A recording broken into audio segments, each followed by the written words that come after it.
Antara paparan menarik hari ini, hanya Anwar boleh buat keputusan. Kerjasama kerajaan perpaduan tanda kemenangan awal pilihan raya negeri di Selangor. Pelari jarak jauh dakwa mustahil Nur Azlan mampu berjalan ke Istana Negara. Mahyadin dakwa Anwar tidak bertanggungjawab gadai kedaulatan negara.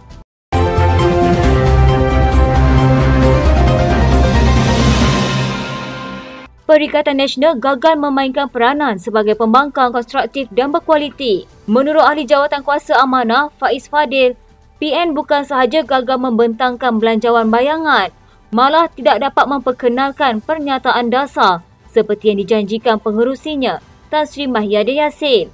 Jelasnya blok pembangkang itu hanya bermain dengan retorik kaum dan agama. Namun sentimen ini bukanlah dasar yang berupaya membantu pembangunan negara yang mampat. Katanya sepatutnya belanjawan bayangan adalah peluang terbaik pihak pembangkang menjalankan peranan semak dan imbang serta peluang untuk mengutarakan idea-idea bernas tentang pengurusan fiskal negara.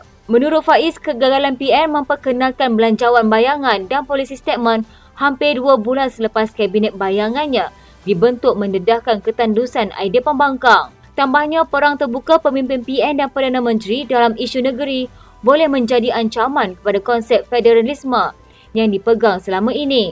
Katanya kebergantungan PN kepada cara politik Sanusi ini tidak menguntungkan negeri Kedah dan negara.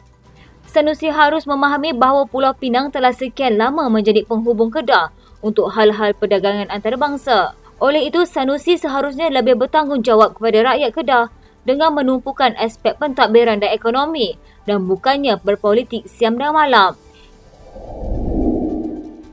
Hanya Presiden PKR Datuk Seri Anwar Ibrahim boleh membuat keputusan siapa calon Menteri Besar Negeri yang dimenangi parti itu bersama Pakatan Harapan dengan rakan kerjasama lain pada pilihan raya negeri tidak lama lagi. Menurut Naib Presiden PKR, Chang Ling Kang, isu berkaitan calon Menteri Besar juga tidak pernah dibincangkan lagi oleh barisan kepimpinan parti setakat ini. Pembahagian kursi antara parti komponen PH dan Barisan Nasional bagi menghadapi PRN masih dalam perbincangan, namun menegaskan perkembangannya sangat positif. Setakat ini masih dalam rundingan, tetapi kita harap ialah secepat mungkin lah. Cuma selalunya adalah 1-2 kerusi yang dia akan stuck kan. So that's why kalau nak dapatkan senarai muktamad, dia akan sehari ataupun hari penamaan calon lah. Ahli Parlimen Tanjung Malim itu berkata, senarai calon juga masih belum dibincangkan kerana perbincangan sebelum ini hanya fokus pengagihan kerusi pilihan raya. Sebelum ini, Pengarah Pilihan Raya Perikatan Nasional Datuk Seri Muhammad Sanusi Magno memaklumkan bahawa gabungan itu akan menampilkan calon poster boy untuk jawatan Menteri Besar di Negeri Sembilan dan Selangor. Pengerusi PN Kedah yang juga Menteri Besar dilaporkan berkata, ia antara strategi PN untuk merampas 2 negeri di takbir Pakatan Harapan itu pada PRN nanti. Namun, beliau tidak memperincikan sama ada calon poster boy itu daripada PAS, Bersatu atau Gerakkan.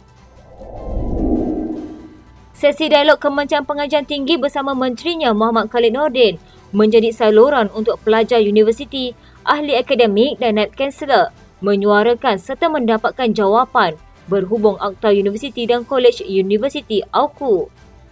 Pindaan terbaru pada 2018 di bawah kerajaan pimpinan Mahathir memberikan lebih banyak kebebasan kepada mahasiswa untuk menyertai politik baik di dalam mahupun di luar kampus. Memansuhkan AUKU merupakan salah satu janji manifesto PH pada pilihan raya umum lalu. Namun Menteri Pengajian Tinggi Khalid sebelum ini berkata, kerajaan tidak bercadang untuk memansuhkannya. Khalid berkata terdapat 3 pandangan berbeza mengenai masa depan AUKU. Bahawa akta itu harus dikekalkan dengan beberapa pindaan dan penambahbaikan. Bahawa AUKU harus dikekalkan dan dinamakan semula dengan pindaan. Atau AUKU digantikan dengan akta baru sama sekali. Khalid juga berkata bahawa pindaan berkenaan berkemungkinan akan dibentangkan di Dewan Rakyat tahun ini.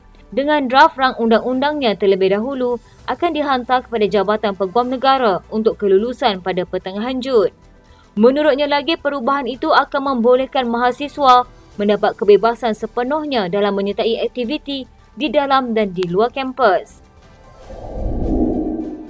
Peguam negara membantah permohonan Parti Bersatu untuk mendapatkan kebenaran semakan kehakiman bagi mencabar keputusan Suruhanjaya Pencegah Rasuah Malaysia membekukan akaun banknya bagi tujuan kesihatan.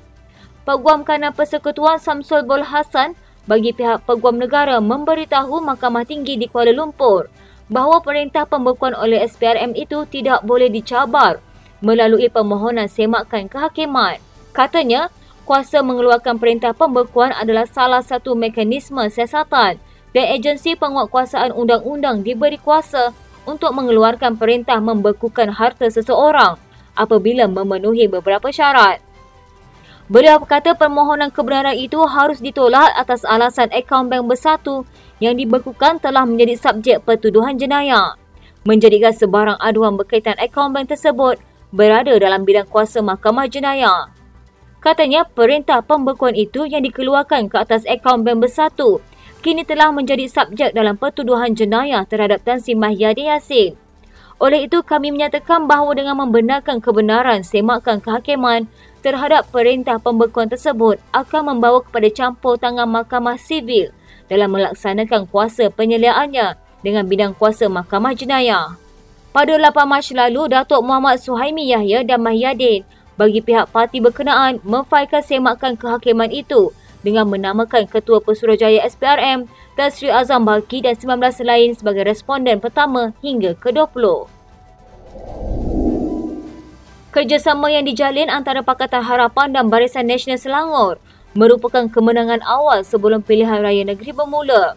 Menteri Besar Datuk Seri Amiruddin Syarif berkata, kerjasama antara PH dan BN di Selangor pada PRN akan datang mampu memberikan manfaat kepada kedua-dua pihak. Katanya inilah nilai yang ada dalam parti-parti kerajaan perpaduan apabila kesemua pihak mengambil jalan tengah dan meredakan ketegangan politik untuk memastikan rakyat Malaysia tidak terpalit dengan masalah.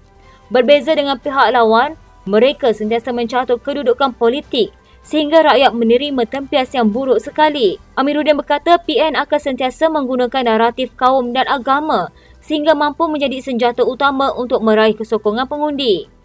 Sedangkan rakyat Selangor telah menjadi pengundi yang rasional untuk memilih pemimpin atas merit dan keupayaan calon-calon yang bertanding.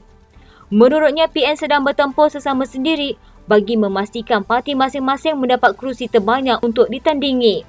Tambahnya, PH dan PN pula saling bertoleransi dalam soal pembahagian kerusi serta terbuka menerima keputusan pimpinan yang bakal bergerak sebagai satu pasukan. Seorang pelari jarak jauh, Nurhani Muhammad Jaafar, berpendapat agak sukar untuk mempercayai bagaimana seorang individu boleh berjalan sejauh kira-kira 300 km dari Johor ke Istana Negara dengan kesan sampingan cuma melecet di kaki. Dia berkata, sesiapa sahaja boleh melakukan perjalanan tersebut tetapi perlu didahului dengan persediaan yang lengkap. Namun mengambil kira jarak tersebut dengan cuaca tidak menentu, ia boleh mengakibatkan kecederaan yang lebih serius berbanding melecet. Katanya lagi, sukar untuk saya percaya, melainkan dia boleh tunjukkan bukti perjalanan dia sepanjang 5 hari tersebut. Bukan sekadar melecet tetapi boleh kekejangan, melepuh pada kaki atau tapak kaki, kelesuan, hipotermia dan beberapa masalah lain lagi. Jago pelari itu memberi komen selepas kisah pemandu teksi Nur Azlan Ismail Tula di media sosial apabila berjalan kaki sejauh 312 km bagi memohon Istana Negara membenarkan pengeluaran caruman kumpulan wang simpanan pekerja. Dalam beberapa laporan diterbitkan media, ada kekeliruan timbul apabila ayah kepada 5 orang anak itu dikatakan tiba di istana dalam tempoh 3 hari perjalanan dan ada yang melaporkan 7 hari perjalanan. Kenyataan yang tidak konsisten diberikan oleh lelaki ini mengundang rasa hairan dalam kalangan pengguna media sosial yang mula merasa sangsi dengan kebenaran yang diungkap. Katanya lagi, pada pendapat saya, mungkin Nur Azlan kena lebih berhati-hati mengeluarkan kenyataan pada media sekiranya tiada bukti yang sepatutnya. Netizen lagi cekap buat kerja penyelidikan dan ini kelak akan memberi kesan negatif pada diri sendiri. Pengerusi Perikatan Nasional Tan Sri Mahyadin Yassin menyifatkan kenyataan Datuk Seri Anwar Ibrahim berhubung tuntutan bertindih China di Laut China Selatan sebagai tidak bertanggungjawab selain menggadai maruah serta kedaulatan negara. Ahli Parlimen Paguh itu berkata kenyataan tersebut juga cuai dan tidak sepatutnya dikeluarkan oleh seorang Perdana Menteri.